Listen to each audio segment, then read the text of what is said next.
How do perpendicular lines apply in the Pythagorean theorem? Imagine two lines crossing each other to form a perfect corner. That's what perpendicular lines do. They meet at a right angle. This right angle is the key to understanding the Pythagorean theorem. When you look at a right triangle, the two sides that meet at the right angle are perpendicular lines. This means they form a 90-degree angle, which is what makes the triangle a right triangle. The Pythagorean theorem states that the square of the longest side, called the hypotenuse, equals the sum of the squares of the other two sides. These two sides are called legs, and they are perpendicular to each other. Because they meet at a right angle, the theorem applies directly.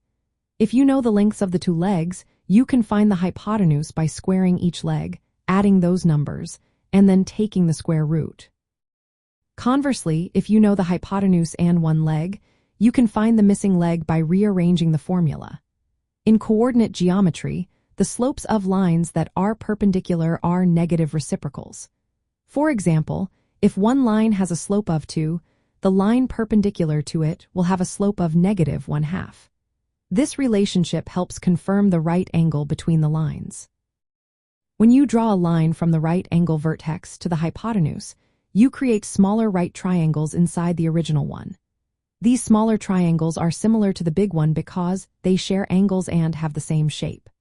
This similarity relies on the perpendicular lines that from the right angles, making the proof of the Pythagorean theorem possible. You can also use the theorem practically to find distances between points when the connecting lines are perpendicular.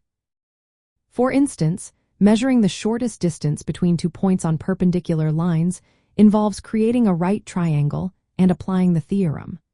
Overall, perpendicular lines are essential because they create the right angles that make the Pythagorean theorem work. They help us understand the relationships between the sides of right triangles and solve many geometric problems.